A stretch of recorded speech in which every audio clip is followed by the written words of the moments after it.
नमस्कार। आज 19 नवंबर 2025 का दिन है और आइए जानते हैं आज के समाचार। किसानों का इंतजार जल्द खत्म होने वाला है। 19 नवंबर को पीएम किसान 21वीं किस्त का पैसा जारी करेंगे प्रधानमंत्री नरेंद्र मोदी। दरअसल प्रधानमंत्री नरेंद्र मोदी और भारतीय केंद्र सरकार एक बार फिर से किसानों के लिए बड़ी खुशी और राहत की खबर आई है, जिसमें 21वीं किस्त के जरिए अब 2,000 रुपये किसानों के खातों में आने वाले हैं। किसानों को सरकार ने दी बड़ी राहत। जंगली जानवरों से फसल नुकसान और बाढ़ से प्रभावित धान की खेती अब फसल बीमा योजना के दायरे में है।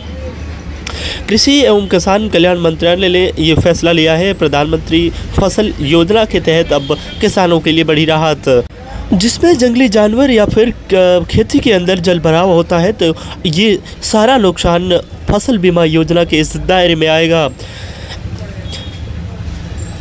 और ये योजना 2026 में पूरे देश में लागू होगी।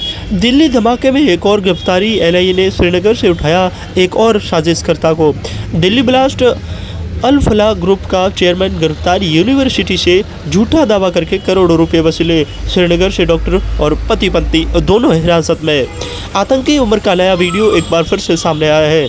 दिल्ली के लाल किला के पास 10 नवंबर को आत्मघाती जो हमला हुआ, उसमें जो आतंकी था उमर, उसका एक नया वीडियो है।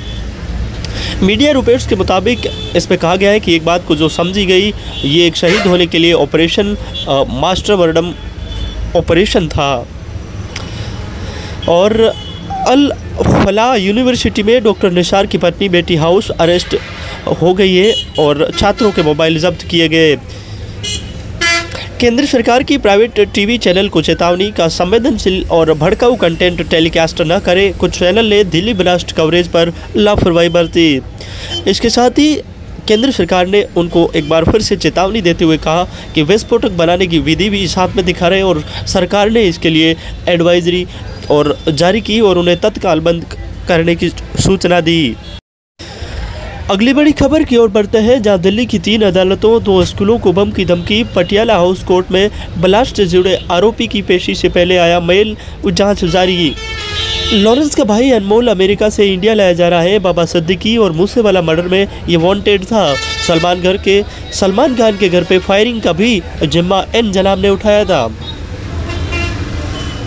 प्रधानमंत्री नरेंद्र मोदी आज आंध्र प्रदेश और तमिलनाडु का दौरा करेंगे और वहां पे south India natural firing summit का उद्घाटन करेंगे, जिसमें तकरीबन 9 करोड़ किसानों के लिए 18,000 करोड़ रुपए की राशि जारी करेंगे।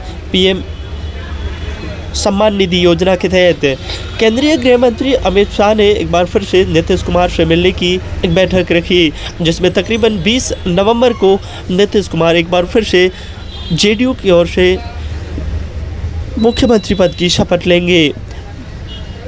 बिहार से 20 नवंबर को नई सरकार का शपथ ग्रहण, जिसमें प्रधानमंत्री समेत कई राज्यों के सीएम शामिल रहेंगे। एसआईआर के खिलाफ दिल्ली में रैली करेगी कांग्रेस। खड़गे बोले, हम वोटर्स को हटाने की कोशिश का विरोध करेंगे। वोटर लिस्ट में रिवीजन का तमिलनाडु में भी बॉयकॉट। चुनाव आयोग के लिए एक बार फिर से एसआईआर की प्रक्रिया जारी हो गई है, जिसमें कांग्रेस सरकार एक बार फिर से इस प्रक्रिया पर सवाल उठाए। उन्होंने 12 राज्यों को लेकर कहा कि चुनाव आयोग के मुताबिक 12 राज्यों में यूटी।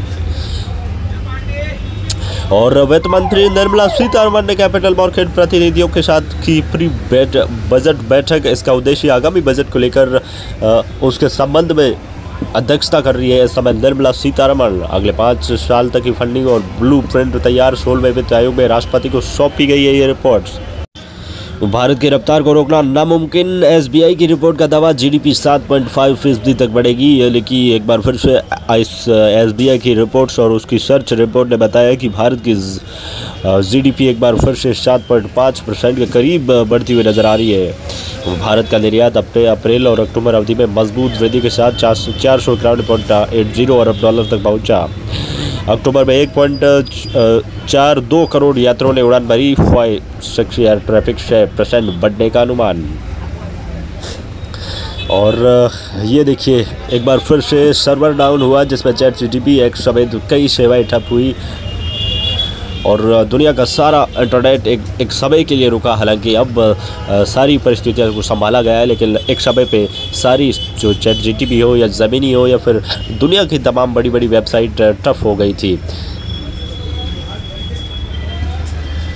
और बताया जा रहा है कि इसका असर तकरीबन 75 लाख वेबसाइट पे पड़ा। और चैट जीपीटी ने किया नया ग्रुप लॉन्च। एशिया के 4 देशों में हुआ ये पहला ट्रायल। अगर आप नहीं समझते चैट जीपीटी किस प्रकार से ग्रुप काम करेगा, कि जिस प्रकार से आप एक व्हाट्सएप ग्रुप में एक साथ कई लोग चैट कर सकते हैं, ठीक उसी प्रकार का चैट अब आप चैट जीपीटी पे कर पाएंगे।